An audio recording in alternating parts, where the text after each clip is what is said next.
there's a lot of highs, but there's also some deep, deep lows.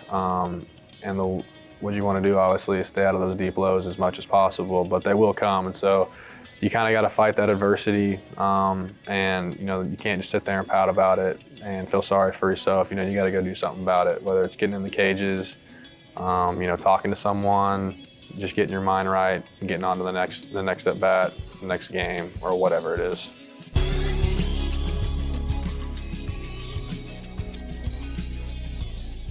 It's pretty amazing the season that the team has had up until this point. Is it surprising that you guys are SEC champions? I think in most people's eyes, besides like our team, yes, just because of all the players and injuries that we've dealt with. Going in, there was definitely some other teams in the SEC that were more loaded than us, you would say. But I think as a whole group and collectively, I don't think we really are surprised at all, just because, we know we're good players. I think the biggest thing that's helped us put us in the position that we're in right now is just the team chemistry. I talk about it all the time, but I really do think that's a big part of it, because when you actually are pulling for someone out there on the field, whether it's on the bench or out there on the base or in the outfield, wanting someone to strike someone out or get an out, it's a big thing, and I think our players really feel it when they got that behind them. It only makes them want to play with more confidence and just play harder. But I would say, like, as a team, I don't think we were surprised at all. A lot of guys have talked about the team chemistry. I've spoken with Zach Morris recently, and he said that he's not surprised at all in the success this team has had, and that he saw it coming in the offseason. What does chemistry mean for a baseball team? Like, you can line it up in other sports. You can tell watching basketball sometimes. You can tell with a quarterback and his offensive line and set of receivers. The chemistry sometimes is obvious to watch. In baseball, it's more subtle. What does it mean for this team? I think for this team, ultimately, just playing college baseball for 3 years, I've been in different locker rooms and I've seen different ways of how chemistry can go. I think for us, it was a big deal with just a lot of new players coming in the fall, being JUCO freshmen and other D1s. You don't really know what you're going to get with all those players, because you don't know if they're going to be selfish, think about themselves, I'm only going to be for 1 year. You don't really know what their goals or desires really are.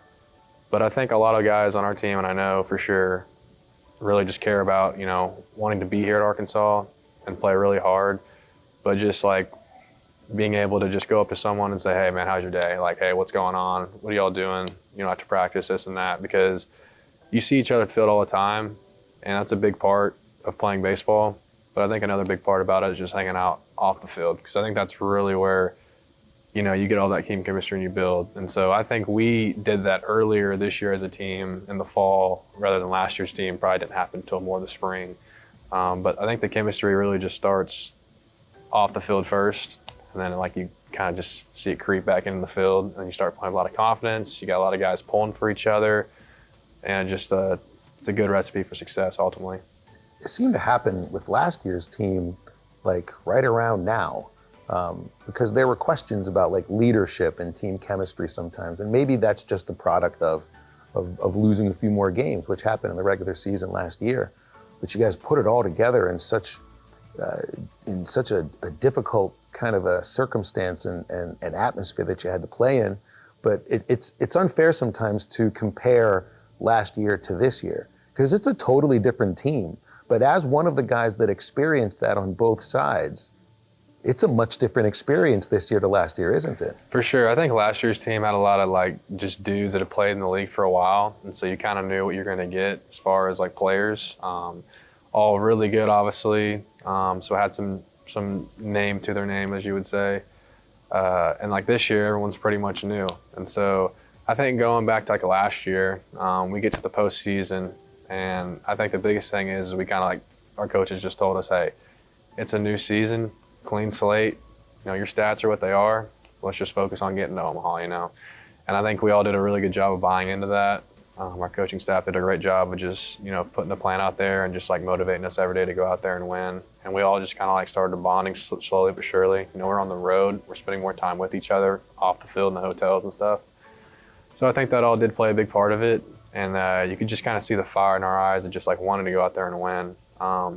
And this team, I think obviously you kind of alluded to it earlier, but it's kind of figured out earlier. And so I think that's only going to help us more even at like hosting a regional, hopefully, and then a super as well. I think that's all going to play a big part. What was it like for you coming in as a transfer from Oklahoma? You'd already experienced 1 year of college baseball and probably at the place that you really dreamed about playing, being from Oklahoma City, and then coming into a brand new place, but probably being just as excited because it's the SEC and Arkansas. But what was that first year like? Yeah, so like going into Arkansas, I had known Caden Wallace for a while, and then Jackson Wiggins and a few others. I played with Robert a little bit. But I really knew Caden, and that's kind of like the guy I was like, all right, I'm just going to hang out with him, obviously, and kind of see how everyone else is. But it was kind of intimidating because, Arkansas was the year before, a really good team, got all the way up to supers, and then ran into a buzzsaw with NC State and how hot they were. So, and then all those guys are basically coming back. And so I knew that, this was going to be an environment that was going to like breed competition. It was something that I was looking forward to, just competing there on that field. And then if I could get a spot to help the team in any way I could, I was going to do that. But it was different from OU because I think the players, coaches, the facilities, just a whole like brand new thing for me. So I had to get used to it really fast, but I'm glad I made that decision now. The first season at Arkansas, well, let me ask about fall ball, because I've enjoyed watching those games because that guys you're not fighting for a position necessarily, but you're trying to make the best absolute impression you can on your coach. And truthfully, like those games are better than probably like 50% of the regular season games just because of the amount of talent. Yeah. So with going through those fall ball seasons twice, what are those games like? Yeah, so very competitive. You're competing for a spot, but you're really not. You're just basically out there kind of getting your taste of like what you're going to see from a lot of the teams in the spring. Because, if you can hit our pitching on our staff, you can hit the SEC staff that you're going to face in the spring, and vice versa. If you can face the SEC hitters that, it's on our team, you can probably have success in the spring. But it's a very fun environment. You got to go out there and bring it every day. Our coaches do a great job of making a practice plan to where it's going to get us better. And, if we just put in the work, you will get better. But it's really fun too because you get to like learn a lot about your teammates as well, as far as, how tough are they mentally. And obviously, they're going to be tough physically. But you get to kind of see them go out there and how they take their business about the day. What about when you step out of the dugout and you see like 4,000 people there for a game that no one's even really keeping score? Oh yeah, that's also like another thing too. It's like, come to a game in the spring. If you've never played at Arkansas, you've heard about the big crowds, the passionate fan base. That's like one of the things that's very enticing and wanting to come to Arkansas. Then you go through fall ball and you talk about the games that, we have our little fall classic or whatnot, and there's 4,000 or 5,000 people out there in the stands for a scrimmage, and you're just like, what in the world? Like, you're just like, these guys are crazy. Like, and you just love it as a player because, that's just like the support from a fan base that you want.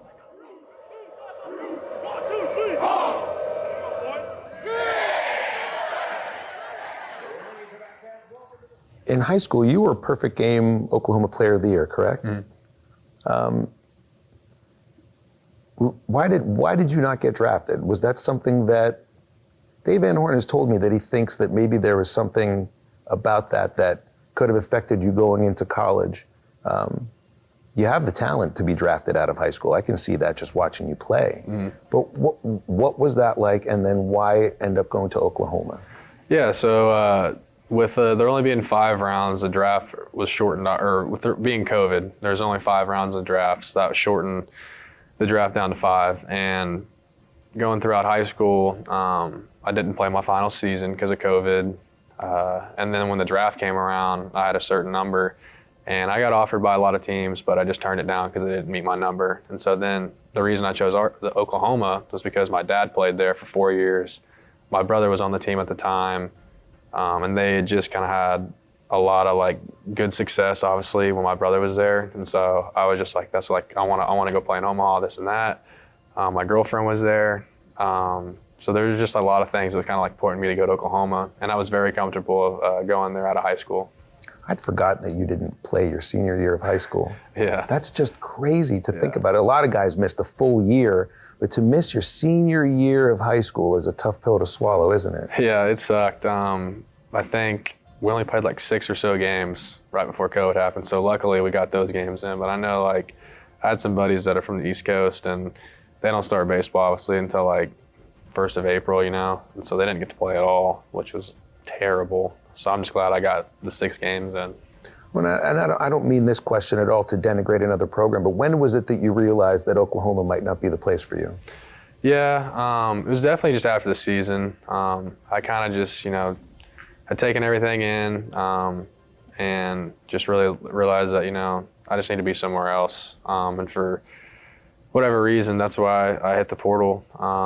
And my time at OU was great. I tell them all the time, like, I mean, I had great friends there. Coaching staff was great to me. I just felt like I just needed to be somewhere else. And luckily, you know, Coach Thompson and Coach Van Horn I was fortunate enough for them to take me out of the portal, just kind of relighten that friendship I guess friendship a little bit out of the high school days when they recruited me. So I'm very fortunate for them to take me. Which is your first year at Arkansas. You had an opportunity early in the season. I think it was the Southeastern Louisiana series, right? Yep. You were really coming on there. And there was an incident in pregame outfield, right? Yeah. Which really kind of derailed your season, and it's just as unlucky as anything I've ever heard. Yeah. So I had got off to a slow start, obviously, and the coaches just believed in me and kept me in the lineup here and there. I think I was like 0 for 16, I think. It was like the worst I'd ever gone. And I finally broke out my Southeastern Louisiana series. I felt good. And then we're playing UIC. It was a Thursday, Friday, Saturday, Sunday series. We played in 4 games, I think. It was that Thursday game. We're in pregame. Coach Thompson sent me fly balls and hit one over my head. And I'm obviously going hard in the practice still.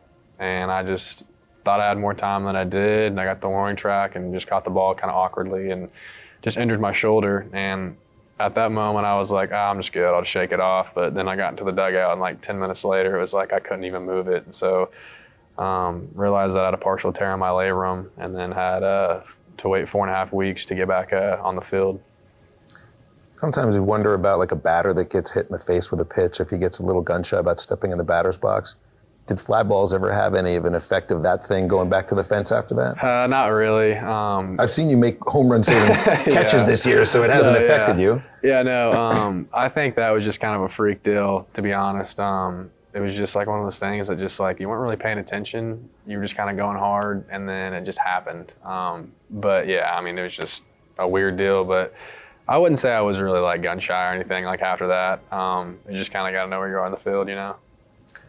So you had to sit. It was 4.5 weeks, and by the time you're back and healthy and ready to play, it was kind of tough to come by at bats, wasn't it? Yeah, it was. You lost that 4 weeks of at bats. It's tough, but you know, if you want to play, you got to perform, and that's ultimately what I didn't do.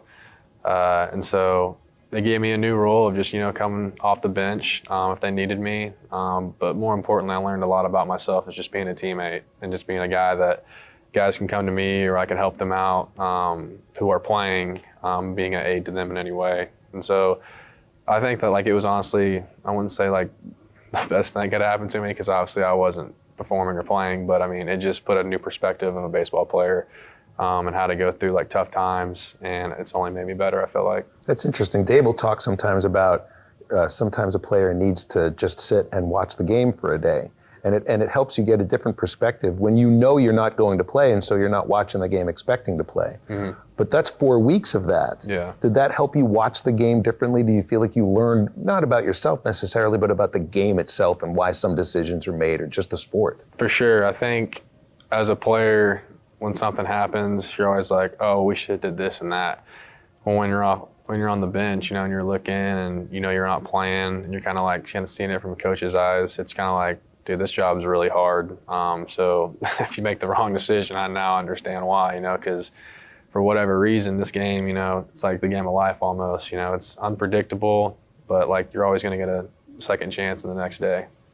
So when did you make it back last year from that injury? It was, the first game back was Mississippi State. Okay. Okay.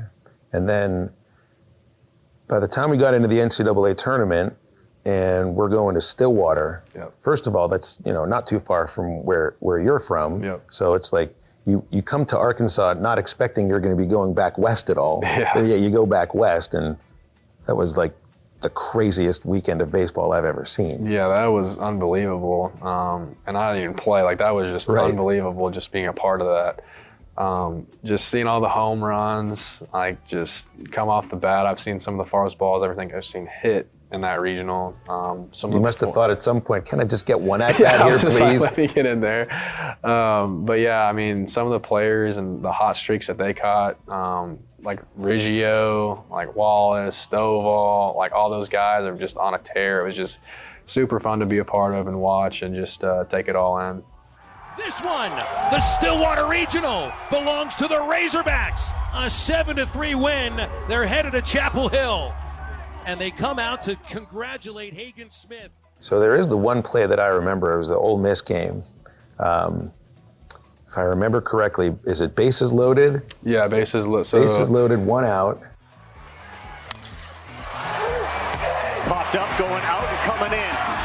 Bohrofen, watch out! They run into each other. It's caught by Bohrofen, the left fielder. Ooh, were they lucky there? Well, yeah, I see the ball come up in the air, and you got to be loud because there's so many fans out there. And sitting on the bench for, I think, like 9 innings, sometimes you can get lackadaisical, but I know, like, as soon as I was in, I had to focus and I had a job to do, it was just to get those last 3 outs. Anyway, if the ball was hit to me or trying to make a throw. And I saw the ball go up in the air, and I was, like, calling it all the way, and I was like, oh, this is easy, I have this camp. And then out of the corner of my eye, I see Jalen screaming. I'm like, uh-oh. And so I just knew that, like, I had to go get the ball, and I got it. And, like, I guess Jalen hit me and fell over, and then I actually threw the ball in. My cap was over the top of my eyes. I couldn't even see Wallace, and I just threw it in. Luckily, it was right there. And, like, I broke my glasses, and Jalen's like, you good? I was like, yeah, are you good? And so then I walked back to my position. But, yeah, it was honestly, like, in the moment, I was like, all right, this is easy fly ball, just catch it. Not even realizing Battles was even, like, coming and hit me, and then I just threw it in. So it was kind of like, it felt like a casual play, but, like, looking back at it now, it was, like, so nerve-wracking if you were a fan or something else. Or a broadcaster. I was ready to jump out of the booth, like, watch out! Plus, that's not some, like, little dude coming at you. Like, Jalen Battles is a pretty decent-sized shortstop. Oh, yeah. But you made that catch, and what did it feel like, playing in that atmosphere, in the College World Series? Yeah, it was awesome, especially because, there was some like, there was just like it was a big game, big situation, and there was a lot of stuff on the line that, for either team. And then the next batter comes up and actually lines out to me. And so we ended up winning the game. So it was kind of cool to catch the last 2 outs of that ball game and kind of just get like a taste of what the College World Series and those big games are like. Into left field, it's elevated and caught, and that will do it. We will play again tomorrow afternoon. What a job by Zach Morris as he picks up. My partner, Bubba Carpenter, will say, the ball will find you, especially if you're a new guy that's just coming on the ball game. That was one of those innings, wasn't it? That is exactly what happened to me. It found you twice. Yeah. And Oklahoma was there too, and they ended up as the runners-up. So that's just kind of wild that was your previous team. I'm sure you knew most of those guys. Oh yeah. So what were your feelings knowing that Oklahoma was there too, and that they ended up getting the chance to play in the National Championship Series? Yeah, it was good. I actually got to eat some ice. I went and ate some ice cream after one of the games or days, and talked to some of my buddies from OU and get to talk to them. And they were super excited they were there, and they were glad that I got to be there too with Arkansas. And once we lost, I was like, all right, I want OU to win or whatever with my buddies over there. But it was a lot of it was kind of cool because it's like, all right, you didn't really pick wrong. Either way, you're going to go to Omaha. So I thought that was pretty cool. You met them at the Zesto shop? I can't remember what. That's the ice cream stand past right past the scoreboard at the. Okay, no. Yeah, this was like downtown Omaha somewhere. I think we had to like further scooter. out. Yeah, we had to scooter there. Okay. There's a famous one there. Ice cream store. Yeah, it's in the back of downtown. I can't remember what it's called, but it's the richest ice cream in the world. There's a line out the door. Yes. And we didn't go to that one. We went to another one. It was like a roll ice cream thing. Yeah. Keep going there enough, you'll end up remembering all these places. Oh yeah, hopefully. Make a reservation this year. Ball's hit deep in towards left field. Back is Rhodes at the wall. He leaps and it's out of here. And Rhodes almost went over the fence with the baseball.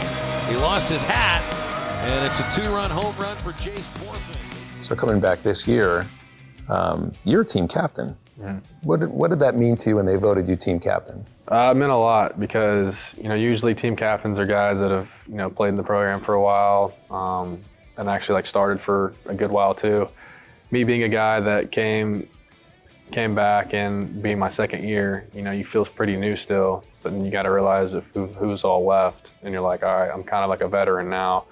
And so them voting me team captain and me not playing a lot last year just meant that like, all right, like these guys really respect me for the person I am, it's not just because I'm a good player, And so I thought that was really cool, and I'm very blessed and honored to be voted captain. Well, sometimes it has to do with how you play on the field, but a lot of times it has to do with how you treat your teammates and what they think of you as a person. For Is sure. that fair? For sure, yeah. And that's something to pass on to younger players? Is that like leading by example, just by being a good person, they can pick up on that too? I think that's kind of like how I lead as a leader, just kind of lead by example. I'm not the biggest vocal guy. I think a lot of guys in the clubhouse kind of caught on to that early this fall. More of a guy that's going to lead by example and just kind of like by the way I handle my business and go about it the right way. I think they kind of picked up on that pretty early. Never too high, never too low. I do pick up on that about you. Yeah, I try to stay even keel. Sometimes I don't show a lot of emotion, but like sometimes I will. But this game, I feel like it's just one of those games where, you don't want to ride too high, you don't want to ride too low. You want to stay in the middle just because this game can fluctuate day to day. And I think just staying in the middle is a good way to just stay consistent. Is it safe to say that perspective comes with experience, and maybe experience of sitting for more than a month? Oh, for sure. I mean, when you play baseball, especially in college for 3 years, you learn a lot about yourself as a player and the game of baseball as well. And there's a lot of highs, but there's also some deep, deep lows. What you want to do, obviously, is stay out of those deep lows as much as possible, but they will come. And so you kind of got to fight that adversity. And, you can't just sit there and pout about it and feel sorry for yourself. You got to go do something about it, whether it's getting in the cages, talking to someone, just getting your mind right, and getting on to the next at bat, the next game, or whatever it is. Well, you alluded to it earlier. I mean, you come from a baseball family. Your brother, your father. Are these things that you ever had to speak with them about, or did you lean on them for advice, or was this just things that you watched them do? For sure. I mean, my dad played at OU for 4 years, so he's gone through college baseball, and obviously it's changed now, but he can kind of speak from experiences he had. He played in pro ball for 2 years with the Cardinals organization, so he kind of has experience with that. My brother, for him, it's more like he's kind of the guy that like helped me be the player I am today, just as far as just wanting to compete and be better than him, And so he only pushes me to be better. But it's also people, like you said, I can lean to talk to. There's obviously been some tough times in my baseball career in college where things just haven't gone the way that I would want them to go. And it's always nice to have people like that you can like lean back on and just talk to and just kind of vent in a way. But they're not going to feel sorry for you. They're going to tell you the truth. And so that's exactly what someone needs. I want to get into the mind of a hitter a little bit about riding the highs, like you're saying, and understanding that the lows don't last forever. What does it feel like when nobody can get anything past you? Because we've seen weekends like that for you this year. I'm thinking Tennessee. Yeah. So I mean, those weekends you definitely want to like keep those in the memory bank, just of what you're doing and how you're feeling and what you're thinking, because those will only build up the next weekend and the next week after that to have more success. And so you definitely want to keep those. But You know, I think the best thing as far as when you're riding like the highs is like just obviously like you don't want to stay too high because you know this game's going to bring you back down. And so it's just really trying to find like, all right, you know, I'm having success, you know, and I'm doing good, but you know, how is there a way to like kind of like just, you know, stay even here at the top, you know? I know I'm going to dip, but like how can I stay at the top? Here's Wood's pitch. Swung on and belted by Bohrofen to right field. That one out of here. And the Hogs have the lead again. Jace Bohrofen with a laser to the Hunt Center. You'll hear guys a lot of times say that they're just seeing the ball well. And sometimes people think that's just a cliche that doesn't mean anything. But I think it means a lot, and it can mean something different to each hitter. What does that mean to you? For me, it's just seeing different pitch shapes, the spin on the ball. You're just seeing it super early out of the hand, so therefore you're having more time to make a decision and react to the ball. When you're not seeing it, it can look like an aspirin, but when you are seeing it, it can look like a beach ball. I'm sure everyone's heard that, but it's a real thing, and it doesn't actually look like a beach ball. It just like feels like it. But those are things that like when you see that as a hitter and you're saying, oh, I'm seeing it pretty good, like that's a good feeling. Bohrofen cranks the 2-1 pitch high to right field. Oh my goodness! Where did that one land? It is well gone. Jace Bohrofen deep to right field ties us at 1 in the second. So when you're slumping, like you say, it looks like an aspirin. Yeah. I've heard some pitchers tell me that it's, you know, people with, why can't you throw a strike? Be like, go ahead and give it a shot. Sometimes it's 60 feet 6 inches, but they'll say it feels like it's 120 feet. Does it feel sometimes like the pitcher is just right up on you if you're slumping? Sometimes, yeah. That's when the game kind of like speeds up for you, and the ball looks like it's 100 when it's only 90 miles an hour, or the ball's dropping off a table when it's really not. You're just not seeing the ball very well. And those are like really tough because at that point, you know, it's just mental because you know you've seen the ball like a beach ball before. So it's just like, how can I try to get back to seeing the ball like that and seeing it for a long time and not trying to get too sped up. For you, can you hit yourself deeper into a slump, or does extra BP and extra swings, does that help you? I think it's kind of like you got to figure out what works for you.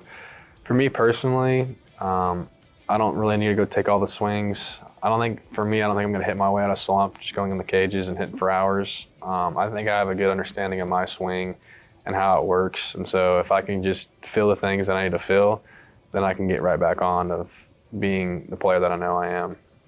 Are you the quarterback when you're the center fielder? Do you have to be more vocal there? For sure. And that's something I did like kind of learn playing there for a couple of weekends. You got to be vocal, just letting the left or right fielder, depending on who's up, you know, if we're going to shift to the backside of the hitter, you know, hey, 2 strikes, let's go, let's move. Or hey, ball in the corner, hit your cut. You just got to be a little more vocal, just kind of like helping the guys in the corners and just reminding them what to do.